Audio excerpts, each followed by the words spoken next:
ოღონდ ერთმანეთზე რაღაცა ცუდი დაგვაწერინა და მეტი არაფერი არ გქონია. თითქოს დღის გეგმასავით არის, რომ დღეს აბა ვის შეუვარდეთ.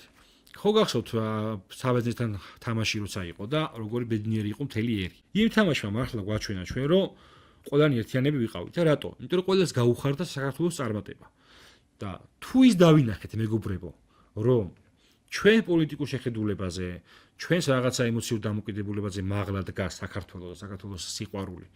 და ეს დაგვანახა სპორტმა და ფეხბურთმა. რატო არ შეიძლება რომ ყოველდღიურად ისევ ეს თამაში ამ გავიხსენოთ და ქვეყნის სიყვარულით დავიწყოთ ერთმანეთთან საუბარი. იმიტომ რომ თუ ჩემთვის და თუ შენთვისაც თავარი ქვეყანაა, მაშინ ქვეყნის მოფიქრალი ადამიანები ესე უნდა მოვიქცეთ.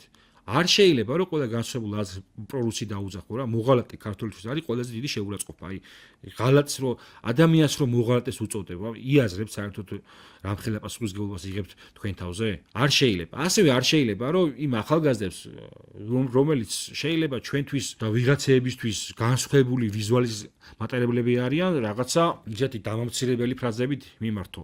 შენ გინდა თუ არ გინდა, ეს ახალგაზრდაც და ეგრეთ წოდებული პრორუსი, რომელსაც აი ეს ახალგაზრდები ეძახიან, ორივე არიან საქართველოს შვილები და ამ ადამიანებმა უნდა შექმნან ჩვენი ქვეყანა და აუცილებელია რომ მეტად ვისაუბროთ ამაზე, რომ იცი რა, მოდი ხელი ჩამოვართვათ რა და მერე ყველა ეს პოლიტიკური პარტიები, რომლებიც ცდილობენ რომ საზოგადოების ხარჯზე თავიანთი პოლიტიკური ძალაუფლება მოიპოვონ, თავს კი არ მოახვევენ და ინსტრუმენტად კი არ გამოიყენებენ ამ ადამიანებს. არამედ იგრძნობენ იმას, რომ საზოგადოების ძალა მართლა არსებობს რა და მოდი ჩვენ კი არ გამოაყენებინოთ თავი, არამედ ისინი გამოვიყენოთ. აი აქამდე ხო უნდა მივიდეს ჩვენი საზოგადოება და აი ეს ყველაფერი ეს იარლიყების მიწებება, რომ აი ეს ლიბერასტი ახალგაზრდა და ამ პირიქით ეს ვიღაცა პრორუსია ხელს უშლის ამ დიალოგს სწორედ რა და თუ ეს დიალოგი ვერ შედგება, ქვეყანა საბერძნეთთან გამარჯვების სიხარულს ვერ განაზოგადებს სხვა სფეროებზე და მათ შორის